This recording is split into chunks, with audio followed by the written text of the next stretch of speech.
Explainer. Okay, let's just jump right into it today. We are taking a super-focused, structural look at the absolute pinnacle of military excellence, the top 10 elite special forces in the world as we look at the landscape of 2026. We're skipping the Hollywood myths entirely and digging into the actual data and historical records. We want to understand exactly who these units are, where they come from, and what makes them so extraordinarily capable as global threats just keep evolving at an unprecedented pace. So, you gotta ask yourself, what does it actually take to become one of the deadliest soldiers on Earth? I mean, it's easy to just picture the cool gear and the high-tech weaponry, right? But the source material we're looking at today points to something far more fundamental.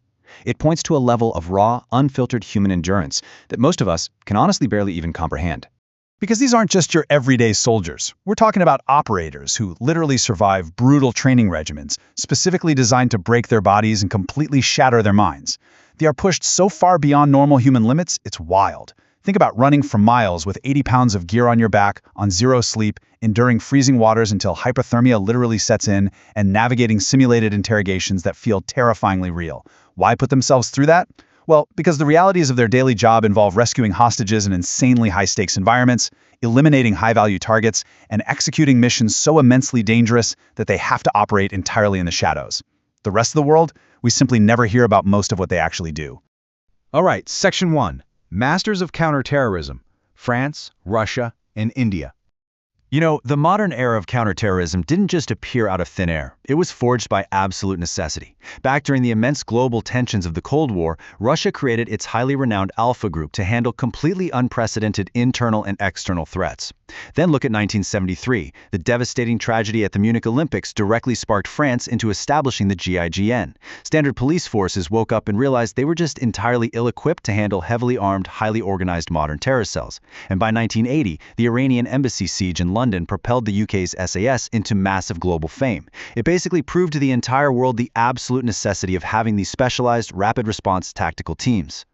When you put the world's most respected units side by side, it's fascinating to see their distinct philosophies emerge. For instance, France's GIGN specializes really deeply in hostage rescue and high-risk operations. Their training program is so notoriously demanding that only a microscopic percentage of applicants actually make it through just the initial shooting and survival phases. Meanwhile, Russia's Alpha Group focuses heavily on strategic operations and counterterrorism. And their operators don't just face physical tests. No, they undergo extreme psychological profiling and harrowing stress inoculations, literally testing their ability to make lethal decisions while dealing with overwhelming sensory overload, all just to earn the right to wear the unit's insignia. And then there's India's National Security Guard, famously known as the Black Cats. They pull the absolute best of the best from both the Indian Armed Forces and Central Armed Police Forces, and they've earned worldwide recognition for their unparalleled rapid response capabilities in really intense urban terror scenarios.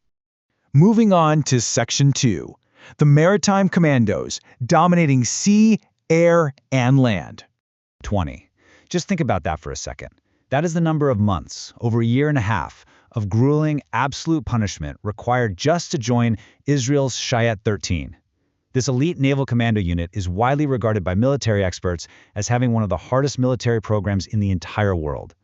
But it's not just physical brute strength.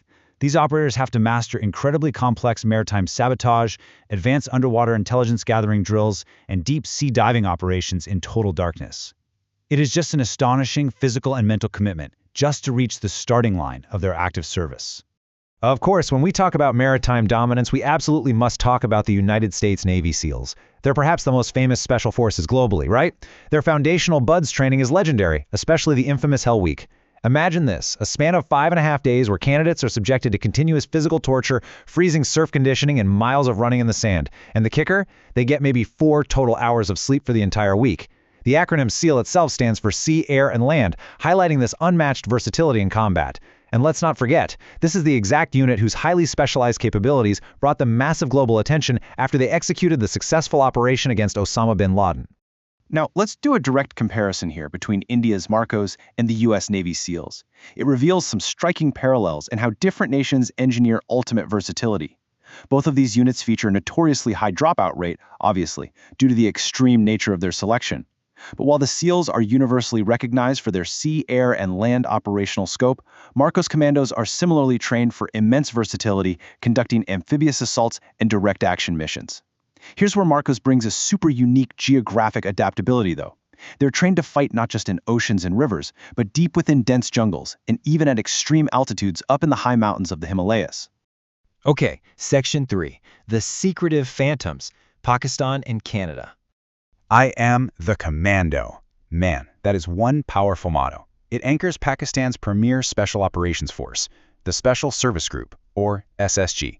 And this isn't just some catchy phrase. It's a core identity forged through rigorous mountain warfare, airborne, and counter-terrorism training. Actually, the geographic challenges of Pakistan make their training uniquely brutal. Operators are forced to master combat and survival in some of the absolute most unforgiving, rugged mountain terrains on the planet, dealing with extreme altitudes and freezing temperatures on the regular.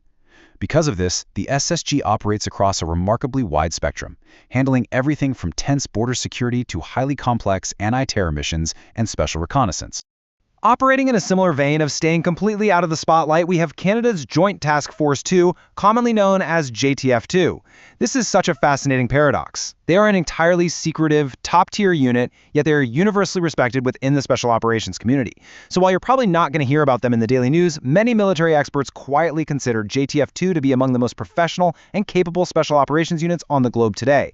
They are particularly revered for their absolutely flawless direct action capabilities and their precision in global counterterrorism. They literally move like ghosts on the battlefield.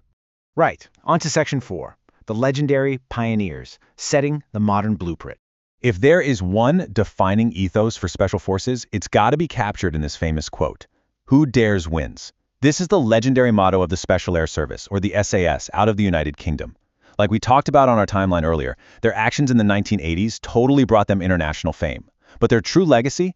It's that they are basically considered the fundamental blueprint for modern special forces everywhere.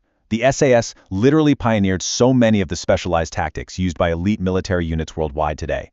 We're talking cutting-edge close-quarters room-clearing techniques and highly autonomous small-unit patrols deep behind enemy lines. And yes, their rigorous selection course remains incredibly difficult to this day. Building right off those pioneering concepts is America's Delta Force. Officially designated as the 1st Special Forces Operational Detachment, Delta, they are America's absolute premier Tier 1 unit for counterterrorism and hostage rescue. What makes Delta Force so unique is their recruitment pool. They don't just recruit from the General Army, no, they select from the absolute best soldiers already serving in elite, highly trained groups like the Army Rangers and the Green Berets. They take the elite and they distill them even further. They are veterans of numerous high-profile, incredibly classified global missions, holding a firm place as one of the most respected, lethal units in military history. Finally, Section 5. Forged through discipline, the universal truth.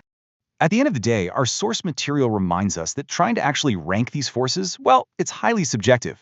Whether we're talking about the SAS, Delta Force, the SEALs, Marcos, Sayeret 13, JTF-2, or the NSG, they all operate at an extraordinarily high level, just with slightly different mission profiles. But here is the universal truth that unites them. They train where others quit, they fight where others fear to go, and they serve their nations in absolute silence. Think about the massive psychological weight of that. Completing missions that literally alter the course of history, fully knowing you will likely never receive a medal in public or ever be thanked by the people you protected. It's truly something else. So, looking at the sheer, mind-bending physical and mental endurance required by every single one of these groups, which special force impressed you the most? Seriously, let us know your thoughts down in the comments. We've covered a ton of ground today exploring these elite units and the